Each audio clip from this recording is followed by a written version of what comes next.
Welcome one and all to episode 6 of the Caestus boss challenge. Today we're going to be doing Velstadt, as you can see in the cutscene. This is my favourite boss on the game, and my opinion, the best boss on Dark Souls 2.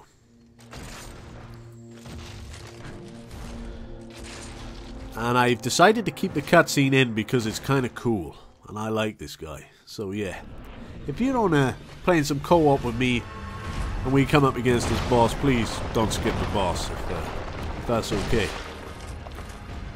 So that jump back, sometimes you'll do a thrust. You can go to the right of us and just dodge that without even rolling. So we got to poison Caestus this time. Paired him for the long fight. Gonna poison him and slowly wither him down. He's got a weakness to lightning. Lightning, that's his weakness, and he's most resistant to dark magic, which because he uses quite a bit of dark magic, that kind of makes sense, and because of the way his soul looks as well. And he's caught me there with a 2 swipe, which is quite unfortunate. When he does this smackdown, be careful because he will hit again after that straight away, probably the backswing. So don't go in there thinking you can get a few hits in. A lot of hits in anyway, maybe one.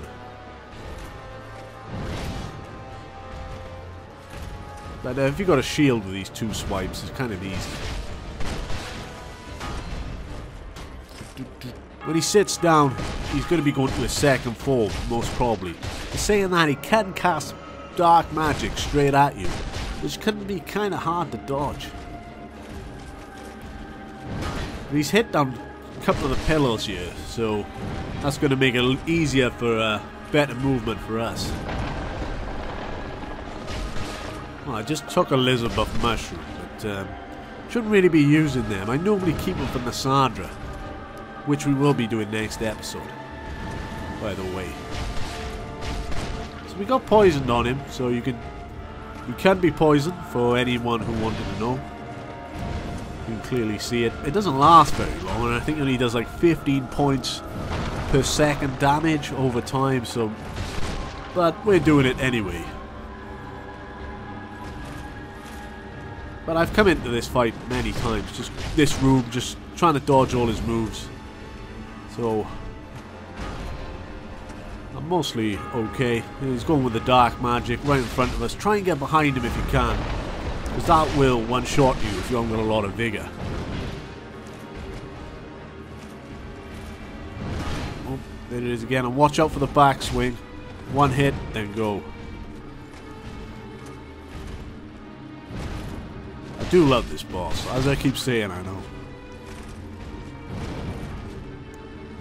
At this point, I felt like, when I was playing, that I could dodge his attacks for another 10 minutes, but... You never know, he could catch you with a 1-2, because he's actually going to do more damage, and he's got more resistance when he's in his second dark form like this. So you always got to be careful. But I did feel like I could dodge a lot of his attacks at this point. I just wish they made more bosses like him in Dark Souls 2, because we haven't really got that. We've never really had that blend of bosses like we did in Dark Souls, you know, especially the DLC bosses were really tough. A lot tougher than Velstadt, but cool bosses nevertheless. Boom. What a way to finish. We have leveled up just our strength and dex, so we're probably doing about an extra 10 to 30 damage points. I'm actually doing 147, I think it was, scaling points. It's weird the way scaling works in this game, but these are supposed to be double A's for dex and strength, but they only seem to scale with strength a lot more than what they do with dex, even though after you fully upgrade them, they're an A on dex as well. So now we're on to the Guardian Dragon. Well, I hate this guy, because you run up to him, oh, see you later, mate. And at this point you can either go underneath him, where his tail is, or you could go to the edges and just wait till he starts breathing fire. But you gotta watch that he don't land on you, because he almost landed on me there. But yeah, it's kind of a shit boss. But yeah. Weakness is his electric pine resin, like a lot of the dragons. And here it is again, go to the side, yeah, simple. Real simple stuff. I never really like fighting dragons in games. I mean, when I'm fighting dragons on Skyrim and all that, I mean, you think, oh yeah, Dragonborn and all that. And then you actually go and fight him and you go, oh, this ain't quite what it's cracked up to be. You know, shall I get my bow and arrow out to try and get him out of the sky, or... Fighting dragons is not all it's cracked up to be for me. I'd rather fight some bigger, cool boss, you know, who's going to throw some moves at me, instead of just flying around breathing fire. But it could be worse. It could be Ancient Dragon, right?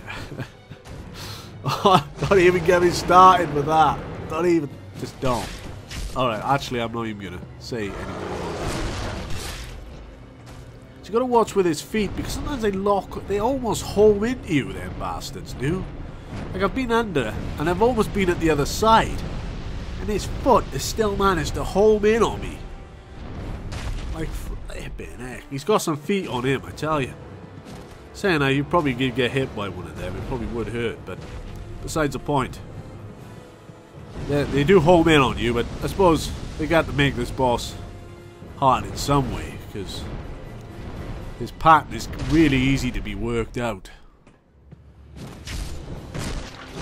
There you go, boom. I want to make sure you're quite away.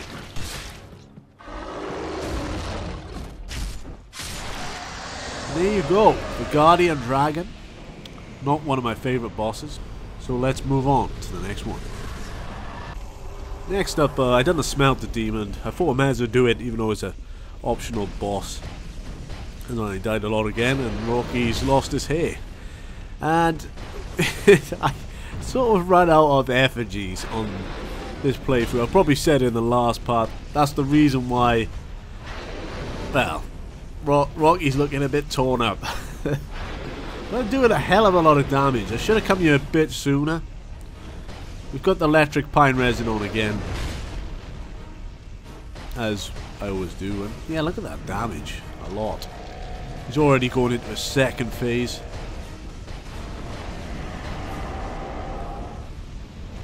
Yeah, I wish I'd come here sooner and done this guy, but I only just thought of it towards the end. When he's a +10, I probably should have done him about +5, probably.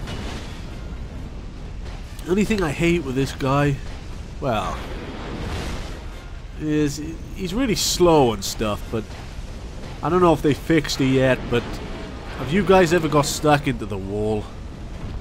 That is annoying. He does this like one of these attacks, and you end up flying and levitating into the wall, and you're stuck and you can't move. Ugh, that's happened to me a few times. Just hope they fix that. That was a close one there.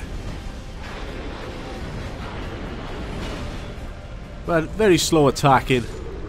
Can easily be defeated by a couple of iframe dodges.